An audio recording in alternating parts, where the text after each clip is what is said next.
Albert Einstein, the father of new physics, and he made many papers on relativity, special relativity, general. He was a brilliant man. Albert Einstein, for 2 years of his life, was frum. He grew up in an apocryphal house. He lived in Germany, and his father used to call Yiddishkeit ancient Jewish superstitions. He was a cynical man. He was a real reformer. In other words, he was smart. Smart is an apocryphal. And he made fun of Yiddishkeit. He probably went to temple also. This is the 1880s, 1890s. Einstein was born, what, in 1881? Something like that. Yeah, 1881, something like that. 1906 was his miracle year. He was 25 years old. 1881. His father probably went to a Reform temple like all other Jews, but he laughed at the whole business. Albert Einstein, I think he joined the Frum Shul. He went to Shul every Shabbos for 2 years, the ages of 11 to 13. And he would sing Jewish songs, and his father would make fun of him.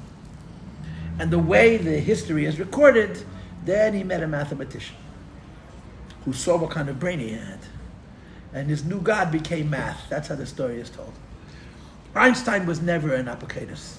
Einstein was a real person. Einstein had enough das to know that as smart as he was, there needs to be a God. Allah's married, not part of it. Please do me a favor, I got enough distractions. There's a book that was published a few years ago called Einstein's God. I didn't read the book, but I saw the cliff notes. I saw the summary. And one of the great quotes is that in Berlin, you had a world of intellectuals. This is 100 years ago. Today, people get together in comic clubs to laugh. 100 years, they got together in pubs to talk ideas. And he would sit with brilliant people. Many of them were Jews. And there was a meeting once where a bunch of smart guys were sitting together, and Einstein was certainly the top of the class. He was at a different level. Einstein was such a machadish. Einstein created a whole new field of science. So one of the men in the room says, at this point, does anybody know anybody intelligent who still believes in God? And without hesitation, Einstein says, here's one. I believe in God. It ruined the party. because the mandate was that if you're smart, God is for dumb people. We're smart. We're done with God. We grew out of it. And Einstein said, no, I'm smarter than you, and I think there is a God. That's strange, because he also said, when asked if he saw that one of his theories were wrong, what would he do? And he said, I would feel bad that God is wrong. First of all, whether he said that or not, I don't know. I want to see your source. So it doesn't matter. It doesn't matter. He believed in God. He didn't have the same God you and I have. He believed in God. He understood the wonder of the universe. He was smart enough to understand this didn't happen by itself. He just understood that. Now, that's not, Achei Avram, Yankov. He was humble. Einstein was different than all of his contemporaries. And I want to make a point. The point I want to make was that Einstein was a pacifist. He was a big intellectual. He was very smart. And when the First World War started, Einstein was freaked out. Remember, the First World War was started by Germany. Whatever it had to do with the Habsburgs and what's that country called? Anybody know? Serbia. They killed the crown prince. But the bottom line is, if Germany doesn't go to war, the First World War doesn't happen.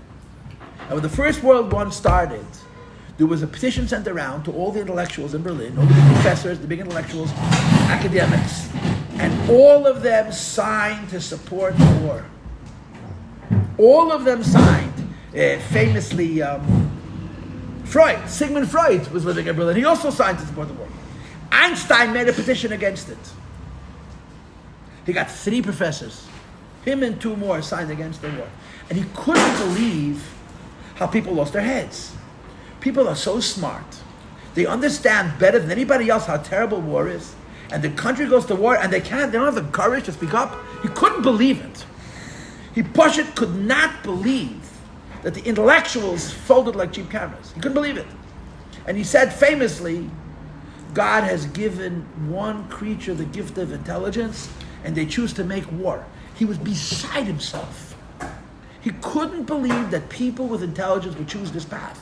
Because World War I so didn't have to happen. The whole war was such a hiccup. It happened for such a stupid reason. We're going to be home by the end of the year. They started in August. They're all talking about going home for December 3rd, 25th. So it destroyed the world. World War I, historically, is a greater cataclysm than World War II. World War I changed the world more than World War II did. World War II finished World War I. It finished the killing. But the change in the geopolitical scene was World War I. It was an incredibly powerful. It was so unnecessary. And I can't believe it. We sit and talk a whole day about how smart we are. We sit and talk about it because we're so smart. We're the best people to know what's best for the world. And when our stupid king goes to war, we fold like cheap hammers. Where's the protest? He could not believe it. He couldn't believe it. And when the Second War, he had to leave Berlin because of Hitler. He had to leave Germany. He came to America. And when the Second World War I started, he was the one who understood that America has to make an atomic bomb. Einstein was the one. Einstein wrote a letter to the president saying that the Germans may think about using the new science that he created to quote unquote split the atom and release all that energy, and that America has to beat him to it. But he refused to participate. Einstein would not help them build the bomb because he was a pacifist in Shita. I am not going to help you use science to kill people. I think it has to be done, but I'm not going to do it. So in other words, we don't understand how smart scientists are. We really don't. We like to laugh at them because that's what we do. But we don't understand how smart physicists are. We have no idea how smart they are. They're different than us. Okay, we would call them a little bit weird because the brain dominates them. They're not necessarily complete people. They have giant brains and regular bodies. So if you have a giant brain and a regular body, it doesn't fit. But they're unbelievably smart. But if you're that smart, how could you not understand how terrible this is? That was his point. And the answer is very simple. Chochmah bina without das doesn't make you special. Just makes you smart. You're not a special person because you're intelligent. Just like you're not a special person if you're a musician. Some people are geniuses in music. Classical music, popular music. There are people in this world, Hashem gave them a gift, right? Are you going to say that a person is special music and people make concerts and a million people comes to see him? So, okay, are they special people? There's people with a gift. Well, guess what? Intellectuals are also regular people with a gift. And the same is true as artists, same is true as dancers, same is true as musicians, same is true as business people, unless they have das. Albert Einstein, again, I don't want to paint him into an Orthodox Jew. He wasn't. He wasn't he had his own ideas. If you would talk God with Einstein, you'd be happy to find out that he's a God, but that was where the happiness would end, because the way he understands God would so disappoint you. Like, did he believe in Ashgacha Pratis? Did he believe in Schar HaNeidish? Did he believe in Torah? Did he believe in Yesh Me'ayin? He would probably disagree with everything we hold. But he was deep enough to understand that it's not simple. You can't just say what people who call themselves smart get away with saying. Yeah, it could happen by itself. It could happen by itself. Why not? No reason to say there's a need for God. Einstein said that's impossible. That wasn't because he was smarter. It's because his smarts had a little bit of integrity. That integrity is not his chokhmah bin, it's his das. It's his das. This is why the fact is, forgive me for saying this, although I'm not apologizing, I mean it. Some of the smartest people in the world are the biggest idiots. Not because they're not smart, because there's a disconnect between their smarts and the real world. They don't see the reality. It's a game. Hashem gave them a super brain. They're as smart as 100 men. They're unbelievably smart. And they use their smarts to create beautiful things and to make the world a better way technologically, mechanically, electromagnetically, and now, of course, we're living in the computer age. It's unbelievable what people who are smart are able to create for the whole world to use and benefit and enjoy. That doesn't make them special. It just makes them smart. To be special, you have to be a real person. A real person means connected. A real person who's connected has empathy. A real person who's connected sees the consequence of his actions. Even, what's his name? Oppenheimer. He was also a Jew. Oppenheimer was the head of the Manhattan Project. He built the bomb. When the war was over, and Oppenheimer saw what he created, it freaked him out. He became one of the strongest critics of the nuclear project, and he was destroyed in the Congress. America did what America does best. You use a guy out when you need him, and when you don't like him, they literally destroyed him. Because he said we have to stop building these bombs. We don't need a hydrogen bomb. We don't need a bomb which makes the nuclear bomb look like a game. We built a nuclear bomb, right? Which is called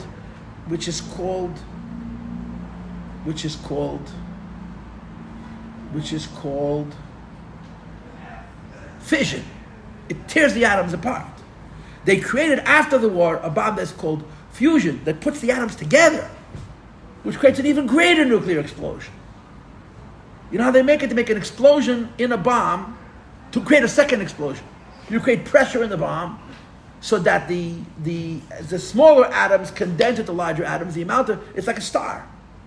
How do stars produce light? Through fusion, not through fission. They put smaller atoms together to bigger atoms, and when you take two helium atoms, they make it into a hydrogen atom. There's enormous amounts of energy released. We made such a bomb after the war. And he said, we don't need this. We don't need any more bombs. Enough.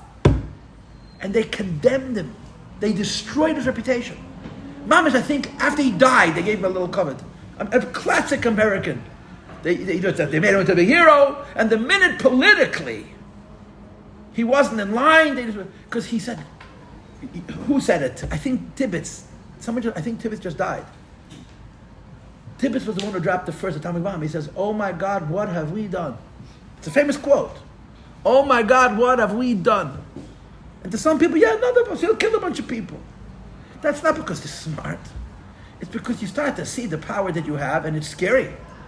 That comes from Das. Now let's get back to God. Okay, I'd say there's a good mashal, I think, because he was not a from person. But you see, he had integrity. Einstein had integrity. He was different than his whole generation. He really was. The rumor is, I was talking about a meeting that rebbe I heard once that J.J. Hecht went to see him to talk to him about joining a project for Shmita Shabbos. And he threw him out. It's not my department. I'm busy with physics. He went to see him in his lab. He had a place in New Jersey. And he said, that's what I heard. Everyone's talking about is it true that he met the Rebbe? I'd like to believe it. I heard some interesting stories from interesting sources. I could tell you the stories, but not now. But he had a certain element of das. Our Maimah says, if you study God, not physics, and you understand God, and you get excited about God, and you have no das, it's a dimyon, it's a fantasy, and it's shov, it's a waste of time. Why? It's not going to change you. You don't change because you're arpa. You change because you're Rus. Rus doesn't cry. Arpa cries. Rus says, this is mine. Elokayach Elokai, Amech Ami. Your God is my God. Your nation is my nation. Where you eat, I'll eat. Where you sleep, I'll sleep. Where you die, I'll die. Rak hamavis. Yafrid b'ni b'necha. Because Rus got it. She may not, Arpa may have been smarter. Maybe, I don't know. I never met Arpa. She was Goliath's bubba. But the Rus did. So what is das? So obviously we keep talking about the fact that some people have it, some people don't have it. The Maimah is saying that it's not so, it's a tool. The key to activate the tool of das is focusing. Go back to the bottom of your test, please. Go back to the bottom of your test. He just quotes a few words. You know, maybe he says it later about Arichas later. Hold on.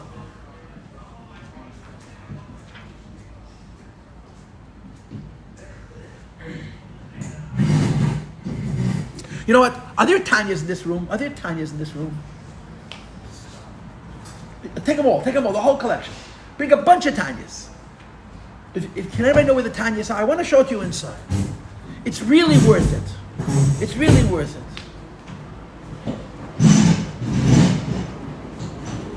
Do you mind? Thank you. You know my eyes.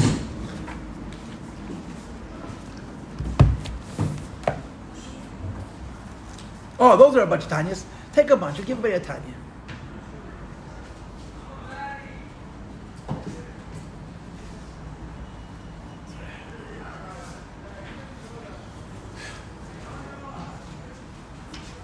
I just saw an article. I was by mistake. I came across it.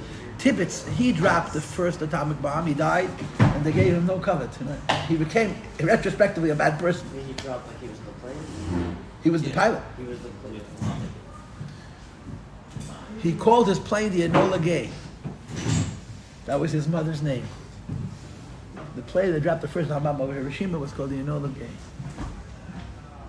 Oh my God, what have we done? Page 14. Page 14 in the Tanya.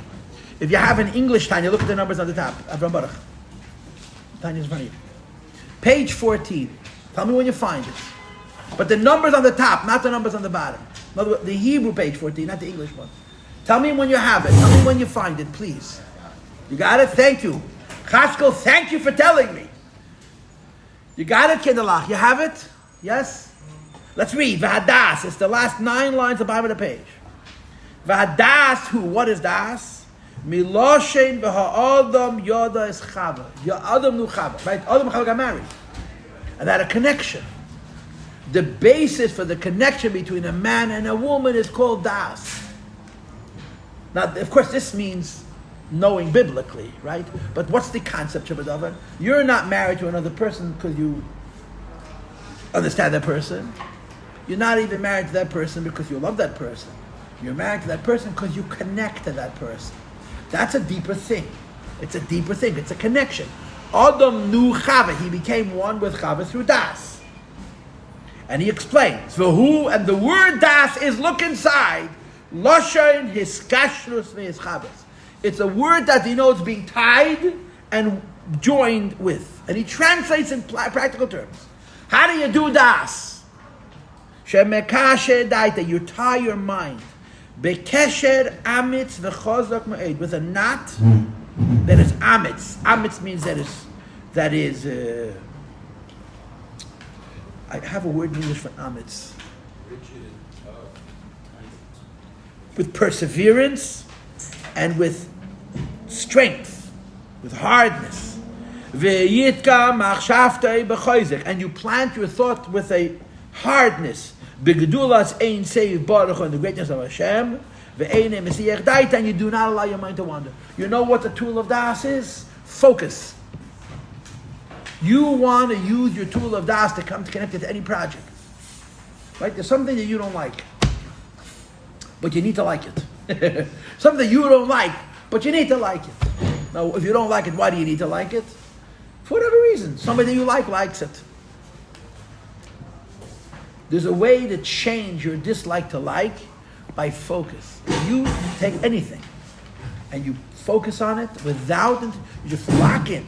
I don't mean focus, look at it like a mantra, like in a meditation.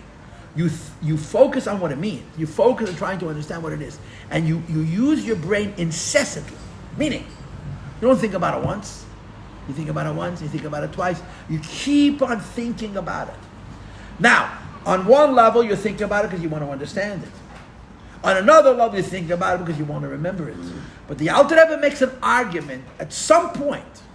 If you have something that you're completely locked into, and you stay focused on it, at some point it doesn't become simply a question of understanding, it becomes an idea of das. This is the practical answer to the question.